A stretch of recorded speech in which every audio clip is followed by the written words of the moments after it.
السلام علیکم محترم ناظرین، ہم بستری میں یہ 5 کام حرام ہیں، لیکن لوگ یہ 5 کام بڑے شوق سے کرتے ہیں۔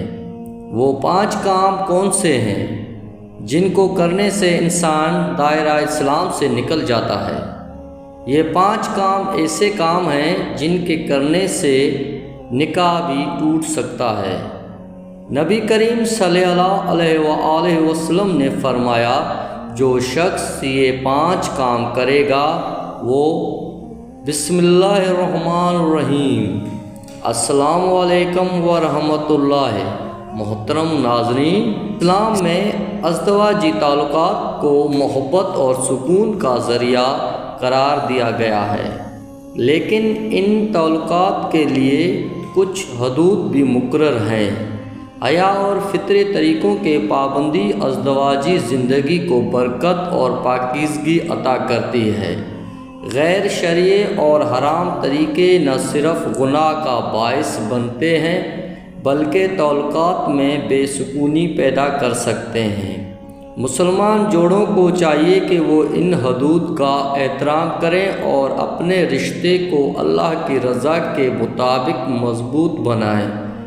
ناظرین، خاوند اور بیوی سے متعلق کچھ معلومات آپ کے سامنے پیش کرنے جا رہا ہوں۔ تمام دوستوں سے گزارش ہے کہ میرے ویڈیو کو مکمل دیکھیے گا۔ محترم اسلامی بھائیوں، آپ سے بیوی کے تعلقات میں کچھ ایسے ایمان ہیں جن کو اہم معمولی سمجھتے ہیں، جو شریعت میں سنگین جرم ہے۔ کبھی کبھار لگتا ہے یہ بے حیائی کی باتیں ہیں، لیکن یہ بے حیائی نہیں ہے بلکہ یہ شریعت کا علم ہے، یا اگر ہم اس طرح کی باتیں اپنے خواہش کے مطابق کریں تو یہ بے حیائی ہے۔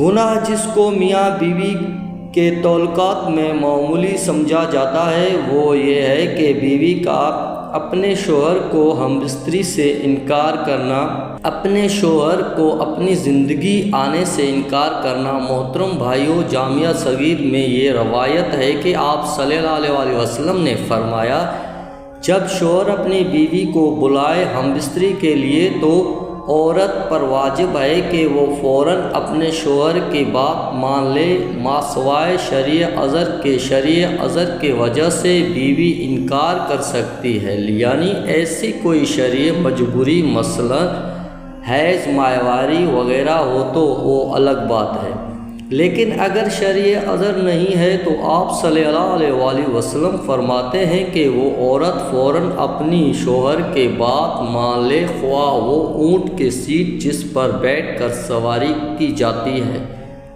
اس پر ہی کیوں نہ بیٹھا بلا رہا ہو۔ اس معاملے کو خواتین جو بیویاں ہیں اپنے شوہر کو حق دینا چاہتے ہیں وہ اس بات کو مد نظر رکھیں، جب اس معاملے میں کوتاہی ہوتی ہے تو انسان دوسرے جگہ اپنی خواہش پوری کرنے جاتا ہے اور یہ بات بھی بیوی برداشت نہیں کر سکتی ہے، اس لیے شریعت نے اس معاملے کی اہمیت بیان کی ہے۔ دوسری روایات صحیح بخاری کی ہے، نبی کریم صلی اللہ علیہ وآلہ وسلم نے فرمایا، جب شوہر اپنی بیوی کو ہم بستری کے لیے بلائے اور بیوی انکار کر دے اور شوہر اپنی بیوی سے ناراضگی کی حالت میں سو جائے تو جب تک وہ ناراضگی کی حالت میں سوتا رہے گا فرشتہ بیوی پر لعنت بھیجتا رہے گا۔ تو محترم بھائیوں اور بہنوں، گناہ بیوی کے تعلقات میں جس کو غیر معمولی سمجھا جاتا ہے جبکہ شریعت میں اس کا اتنا سخت گناہ ہے، وہ یہ ہے کہ عورت کا بغیر کسی عذر کے شوہر سے طلاق کا مطالبہ کرنا۔ صحیح جامعہ صغیرہ کی روایت ہے، آپ صلی اللہ علیہ وآلہ وسلم نے فرمایا، بغیر عذر کے خلا لینے والیاں اور اپنے شوہر سے چھٹکارا حاصل کرنے والیاں، گھر اجاڑنے والیاں، یہ اس امت کے منافق ہیں۔ دوسری روایت میں فرمایا، جس عورت نے بغیر کسی سبب کے اپنے خاوند سے طلاق طلب کی اس پر جہنم واجب ہے اور یہ جنت کی خوشبو بھی نہیں سونگھیں گے۔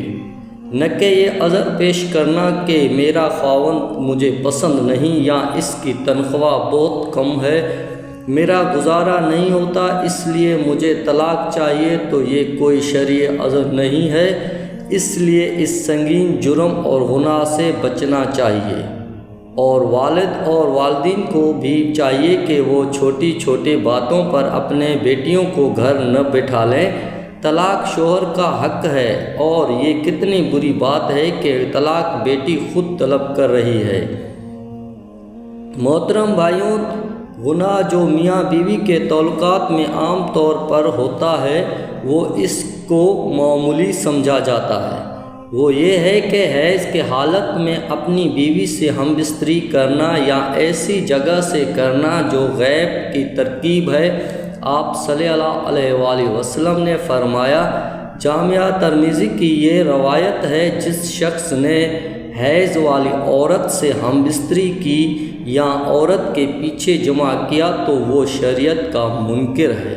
اس لیے شریعت کا انکار کیا ہے۔ جس نے یہ عمل کیا اس کے لیے شریعت نے کفارے کا حکم دیا ہے، اور یہ بہت سنگین جرم ہے، لیکن اس کو لوگ سمجھ ہی نہیں پا رہے ہیں، اور اس بات کو کوئی سیریس لینے کو تیار نہیں کہ نکاح سے پہلے اس کے آداب اور ازدواجی زندگی سے متعلق سکھائے جائے۔ دنیا میں جہاں ہر چیز کی ٹریننگ ہوتی ہے وہ ہم لوگ بڑے فخر سے کرتے ہیں۔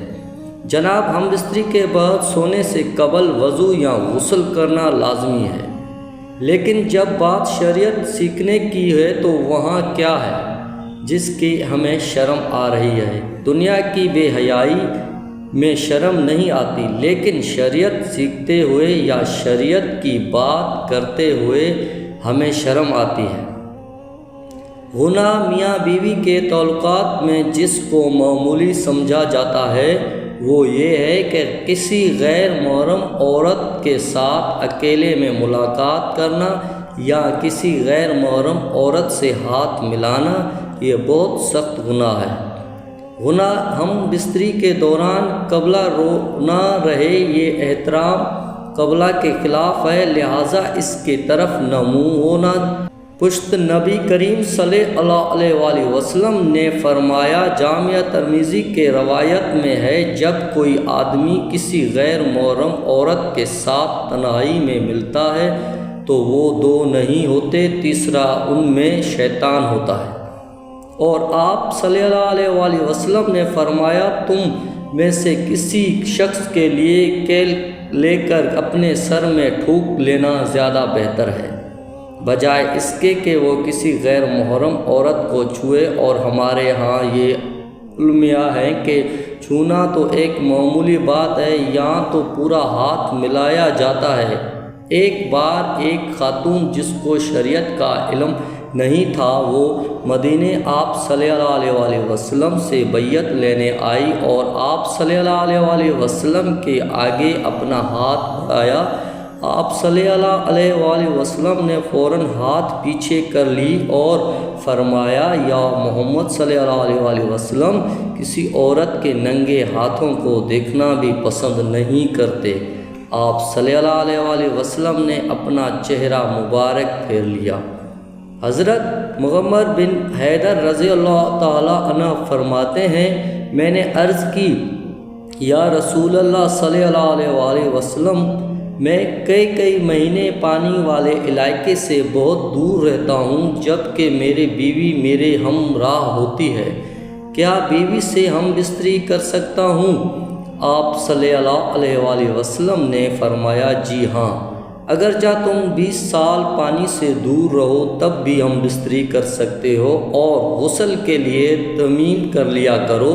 دعا ہے کہ اللہ رب العزت ہم تمام مسلمانوں کو شریعت کے مطابق ہم بستری کرنے کی توفیق عطا فرمائے۔ آمین ثم آمین۔ اگر میرے ویڈیو پسند آئے ہو تو ویڈیو کو لائک اور چینل کو ضرور سبسکرائب کر لیجئے گا تاکہ مزید اس طرح کے معلوماتی ویڈیو کا نوٹیفیکیشن آپ کو بر وقت ملتا رہے۔ شکریہ۔